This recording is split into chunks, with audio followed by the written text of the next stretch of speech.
How to treat inguinal hernia without surgery. Part 6. Conclusion. Dear viewer, if you have reached this far, I thank you. If you have found it useful, even better.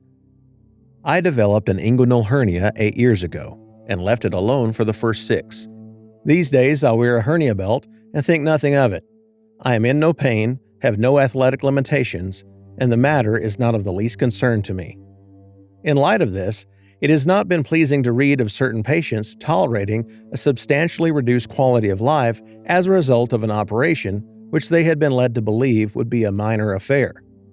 I created this presentation because, considering the evidence, I came to see that the case for not having surgery has points in its favor, while the exigency of having an operation is frequently overstated. Indeed, in my view, a tiny minority of hernia surgeons is bringing discredit to their noble profession by placing warnings on their websites about the risks of delaying surgery that seem designed to cause alarm in the minds of potential patients.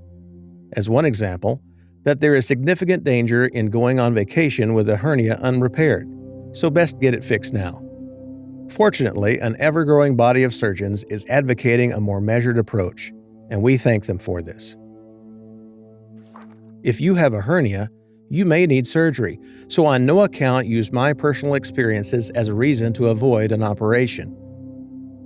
Still, old textbooks do suggest that hernia surgery isn't as essential as it is typically presumed to be.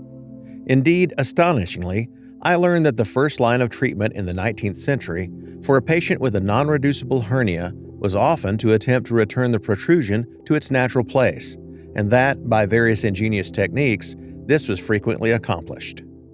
Thereafter, the patient would be given a truss and sent home. This cannot be medically useless information, yet I warrant there are few doctors alive who even know this is possible, let alone how. In modern research, it has been found that hernia patients who choose to defer surgery tend to progress to having an operation. However, firstly, this does not happen to everyone, a point that is always apparent from the data, but often not emphasized in the text. Secondly, perhaps those people who later chose to have surgery still did not require it, since personal motives are never given. And thirdly, these studies appear to never include interventions, such as training the hip region or the wearing of a hernia belt. Rather, these people's conditions are just left to deteriorate. Aside from which, there are almost zero hernia belt studies anyway. We need more research in this field. Given the growing need for post-surgical care, there is plenty to indicate that money might be saved. And after all, what is a hernia belt but a kind of external mesh? It may or may not be as effective, but you can take it off if it itches. If hernia surgery were universally successful, discussing these matters would serve no purpose. However, its real and non-negligible risks are being increasingly recognized. Yet is the entire medical community ready for self-reflection? Consider, for example, this article. Propaganda news, it says. And the text continues. While there are risks to the patient from the use of mesh in hernia surgery, as with so much in the media, reports have had at best inaccuracies and at worst deliberate sensationalist and misleading information.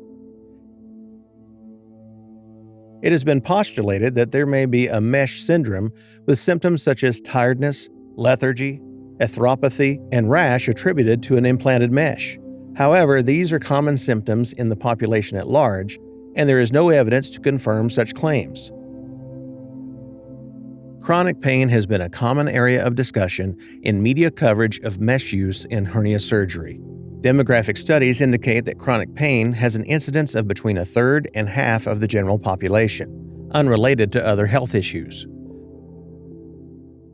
Studies on chronic pain from surgical procedures have demonstrated that chronic pain after surgery may be predicted by the presence of chronic pain before surgery, as well as by the patient's psychological makeup.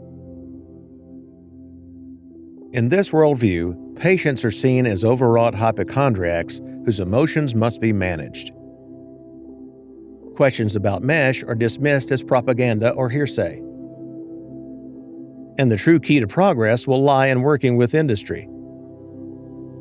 Industry is a key partner in the hernia community to drive innovation and safe practice.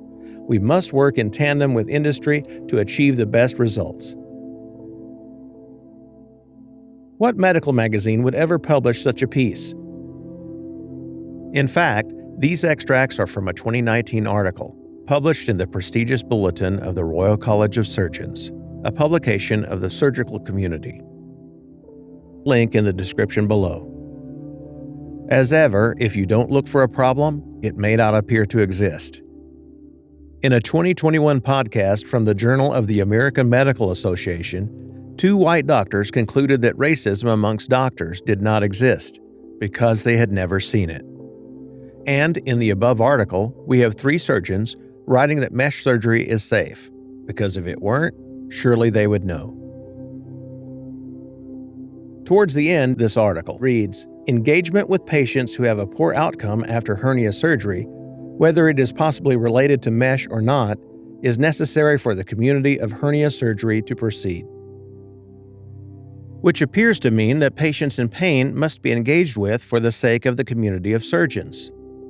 There is a problem here, and it is not going to be solved by a memo. Please do your own research and make the decision that you feel appropriate to your particular case. I will, however, make 3 observations. Firstly, if you are going to have a knife enter your body for a condition that is not an emergency, do weigh up your decision carefully. Secondly, bear in mind that surgeons who do fewer operations of a specific type produce statistically worse outcomes than experts. For example, data from 158 National Health Service locations in the UK for 2012 to 2013 showed that, of the more than 2,000 surgeons performing inguinal hernia surgery that year, 18% did the operation only once. Finally, if you are going to receive mesh, reassure yourself that material implanted in you today will not be causing you inconvenience in decades to come. If you find the evidence, please send it along.